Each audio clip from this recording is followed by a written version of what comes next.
America स्थित एक think tank की रिपोर्ट ने बहुत बड़ा दावा किया है। रिपोर्ट के मुताबिक पाकिस्तान अब सिर्फ चीन से हथियार खरीदने वाला देश नहीं रहा, बल्कि वो बीजिंग के रक्षा उद्योग का वैश्विक गेटवे बनने जा रहा है। दावा है कि चीन पाकिस्तान के जरिए पश्चिम एशिया और अफ्रीका के नए रक्षा बाजारों तक पहुंच बना रहा है, और अगर यह रणनीति सफल होती है तो इसका असर सिर्फ हथियारों के कारोबार पर नहीं, बल्कि वैश्विक शक्ति संतुलन पर भी पड़ सकता है। हमारी रिपोर्ट के जरिए समझिए पूरी खबर क्या है।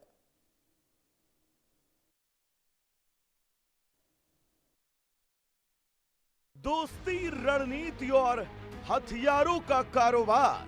चीन और पाकिस्तान की साझेदारी अब केवल सीमा विवाद, कूटनीति या चीन पाकिस्तान आर्थिक गलियारे यानी सीपेक तक सीमित नहीं रही। अब यह रिश्ता वैश्विक रक्षा बाजार में भी तेजी से फैलता दिखाई दे रहा है। अमेरिका के वॉशिंगटन स्थित think tank middle east forum की नई रिपोर्ट में दावा किया गया कि पाकिस्तान अब चीन के लिए हथियारों का सबसे बड़ा गेटवे बनता जा रहा है। यानी चीन सीधे हर देश के साथ रक्षा सौदे करने की बजाय पाकिस्तान के जरिए अपने हथियार दुनिया के नए बाजारों तक पहुंचा रहा है। रिपोर्ट के मुताबिक इसकी सबसे बड़ी मिसाल लीबिया के साथ प्रस्तावित रक्षा समझौता है। दावा किया गया कि पाकिस्तान और लीबियाई नेशनल आर्मी के बीच $4 अरब से ज्यादा के रक्षा सौदे पर बातचीत हुई। 16 JF-17 थंडर लड़ाकू विमान, प्रशिक्षण विमान और सैन्य उपकरण शामिल हैं। हालांकि इस सौदे की अभी तक आधिकारिक पुष्टि नहीं हुई है और न ही इसे अंतिम मंजूरी मिली है। JF-17 थंडर कोई साधारण लड़ाकू विमान नहीं, इसे पाकिस्तान एरोनॉटिकल कॉम्प्लेक्स और चीन के चेंगेदू एयरपोर्ट इंडस्ट्री ग्रुप ने मिलकर विकसित किया है।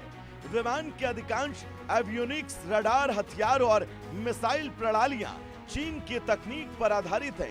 यानी अगर JF-17 की बिक्री बढ़ती है तो इसका सीधा फायदा चीन के रक्षा उद्योग को मिलता है। रिपोर्ट बताती है कि पिछले कुछ सालों में पाकिस्तान की सैन्य निर्भरता तेजी से चीन की ओर बढ़ी है। साल 2021 से 24 के बीच पाकिस्तान के कुल हथियार आयात का 80% से ज्यादा हिस्सा चीन से आया। 2020-24 के आंकड़े बताते हैं कि पाकिस्तान चीन के हथियारों का सबसे बड़ा विदेशी खरीदार रहा और चीन के कुल रक्षा निर्यात का लगभग 60% हिस्सा अकेले पाकिस्तान को गया। हालांकि पाकिस्तान के पास अब भी अमेरिका के F-16 लड़ाकू विमान मौजूद हैं और अमेरिका समय समय पर उनके रखरखाव के लिए सहायता देता रहा है, लेकिन नई सैन्य खरीद में चीन का दबदबा लगातार बढ़ रहा है।